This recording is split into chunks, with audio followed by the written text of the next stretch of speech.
Hello दोस्तों, स्वागत है आपका व्यक्तित्व के दूसरे एपिसोड में। तो दोस्तों, अभी तक हमने देखा जो है गांधी जी ने चंपारण का पहला सत्याग्रह जो कि सफल किया था।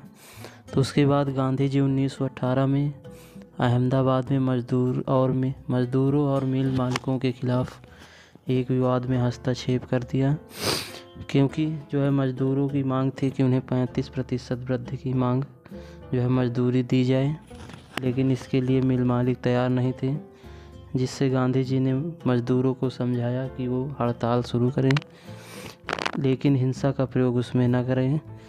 लेकिन कुछ दिनों बाद मिल मालिकों और मज़दूरों की बात बन गई और नरम होकर मिल मालिकों ने 35% मजदूरी देने पर सहमति व्यक्त की। उसी समय 1918 में ही गुजरात के खेड़ा में किसानों की फसल चौपट हो गई, लेकिन सरकार जो है किसी भी प्रकार की लगान को छूट देने से मना कर रही थी। गांधी जी ने किसानों का साथ दिया और पूरी तरह लगान को, जो किसान लगान नहीं दे सकते थे, उन्हें इससे छूट देने के लिए अनुरोध किया। बाद में सरकार इस पर राजी हो गई। उसी समय गांधी जी की मुलाकात सरदार वल्लभ भाई पटेल से हुई, जो गांधी जी के बाद में अनुयायी बन गए। सरकार जो 1919 में रोलिंग एक्ट लेकर आई, जिसमें जो है किसानों क्रांतिकारियों को बिना किसी कानून का मुकदमा चलाए उन्हें जेल में डाल दिया जाता था, जिसके बाद गांधी जी ने इसमें आंदोलन करने का निर्णय लिया। उस समय वहाँ के जनता ने पूरे देश में वस्त्रों और सरकार का किसी भी प्रकार से सेवा करने से इनकार कर दिया। 1919 में अप्रैल महीने में राजनीतिक जागरण आया, जिससे देश में काम रोको और हड़ताल करो की नीति शुरू हो गई और ये पूरे देश में इसकी लहर दौड़ गई। गांधी जी ने 6 अप्रैल को एक व्यापक हड़ताल करने का आह्वान किया।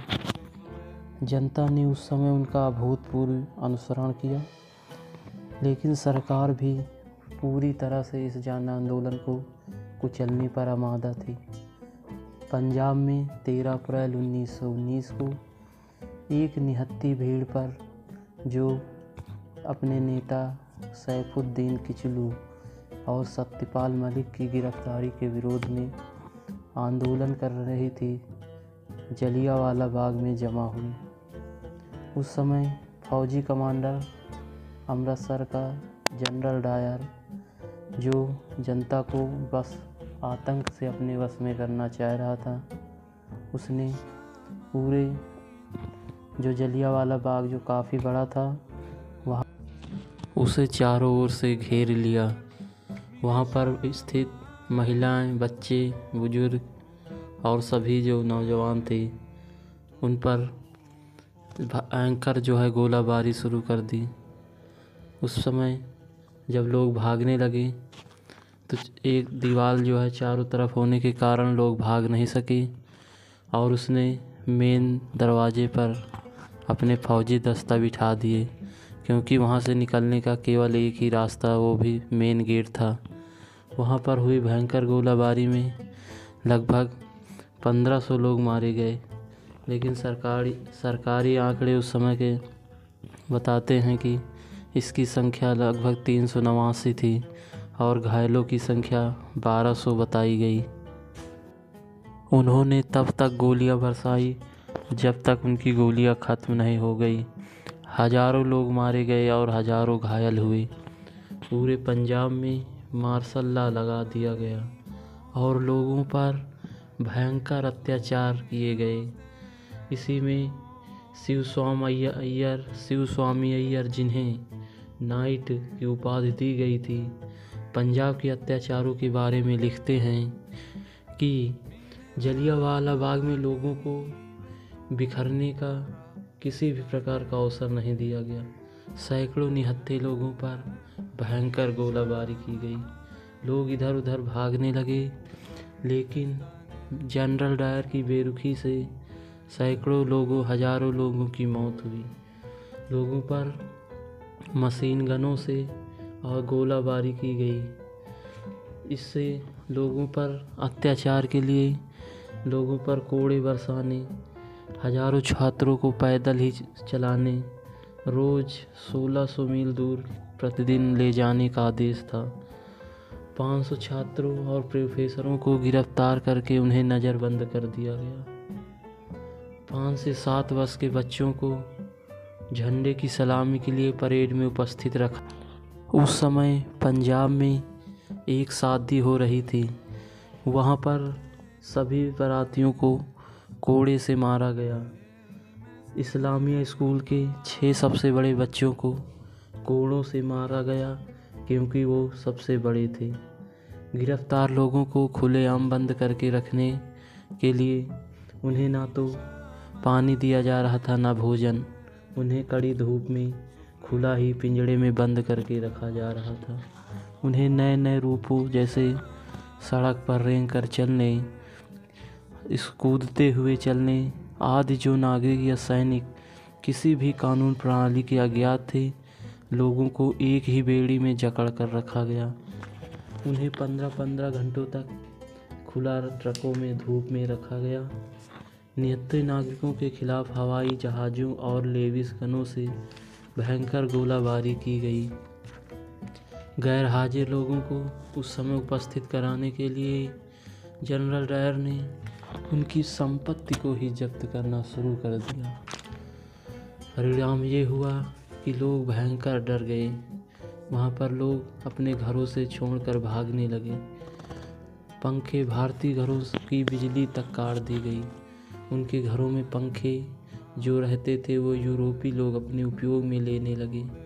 ये सब मार्शल लॉ की अनेक घटनाएं थीं जो पंजाब में आतंक का एक राज्य कायम कर रही थी। जनता जो पूरी तरह हिलकर रख गई। जलियांवाला बाग हत्याकांड के विरोध में रविंद्रनाथ टैगोर ने अपनी नाइटहुड की उपाधि वापस कर दी। जलियांवाला बाग हत्याकांड के मुख्य आरोपी माइकल ओडायर की 1940 में लंदन में उधम सिंह ने हत्या कर दी, जिन्हें बाद में पकड़कर मृत्युदंड दे दिया गया। दीनबंधु एंड्रयूज इस हत्याकांड को जानबूझकर की गई हत्या कहते हैं। इस सभा को हंसराज नामक व्यक्ति ने बुलाई थी, जो बाद में सरकारी गवाह बन गया। उस समय जलियांवाला बाग हत्याकांड के समय वायसराय लॉर्ड चेम्सफोर्ड था।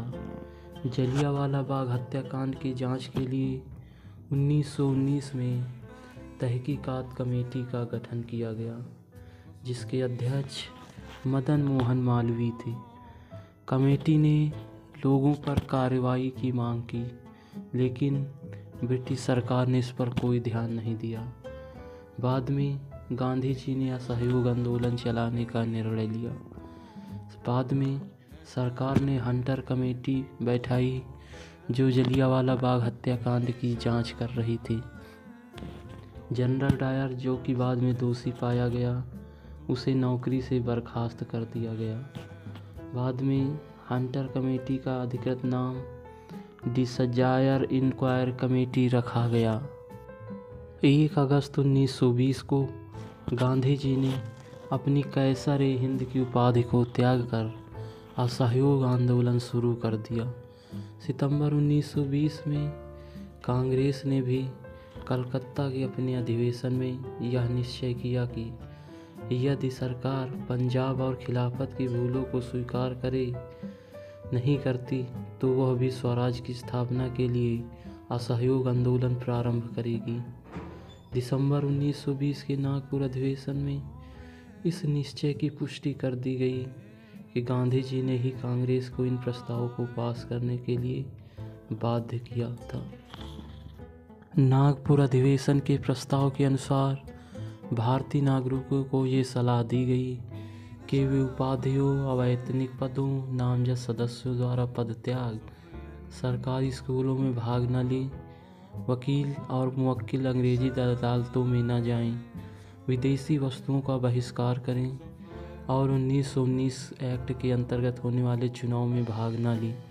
असहयोग आंदोलन का कुछ कांग्रेसियों ने विरोध भी किया, जो बाद में इसे अनावश्यक मानते थे। चित्तरंजन दास, मोतीलाल नेहरू, जवाहरलाल नेहरू और राजेंद्र प्रसाद ने अपनी वकालत छोड़ दी। विद्यार्थियों के स्कूल छोड़ने के कारण अनेक राष्ट्रीय विश्वविद्यालय स्थापित किए गए। इनमें गुजरात, बिहार काशी विद्यापीठ, तिलक महाराष्ट्र विद्यापीठ और जामिया मिलिया स्थापित थे। असहयोग आंदोलन चलाने के लिए तिलक स्वराज फंड स्थापित किया गया, जिसमें 6 माह के अंदर ही 1 करोड़ रुपए एकत्रित हो गए। इसी समय ब्रिटेन के राजकुमार प्रिंस ऑफ वेल्स, जो 17 नवंबर 1921 को बम्बई आए, उस दिन पूरे बम्बई में हड़तालें हुई। 1921 में अहमदाबाद में कांग्रेस अधिवेशन अजमल खां की अध्यक्षता में हुआ। इस अधिवेशन में कांग्रेस की सदस्यता की उम्र घटाकर 18 वर्ष कर दी गई। सरकार ने इस आंदोलन को कठोरतापूर्वक दबाने का प्रयास किया। उसने कांग्रेस व खिलाफत समुदाय को गैरकानूनी घोषित किया। 1921 तक गांधी जी के अतिरिक्त सभी मुख्य कांग्रेसी नेता जेल में थे। 1 फरवरी 1922 को गांधी जी ने वायसराय लॉर्ड रीडिंग के पास अल्टीमेटम भेजा कि अगर 1 सप्ताह के अंदर दमन बंद न किया गया और आंदोलनकारियों को रिहा न किया गया तो वे सामूहिक रूप से बरदौली में सविनय अवज्ञा आंदोलन प्रारंभ करेंगे। इससे पहले कि कोई जन आंदोलन होता, चौरी चौरा कांड की घटना हो गई। सितंबर 1920 में कलकत्ता में कांग्रेस का अधिवेशन हुआ। इससे कुछ सप्ताह पहले ही एक भयंकर देश को नुकसान हुआ, जब 1 अगस्त को 64 वर्ष की आयु में लोकमान्य तिलक का निधन हो गया था। जल्द ही इस कमी को जवाहरलाल नेहरू और चित्तरंजन दास ने पूरा कर दिया।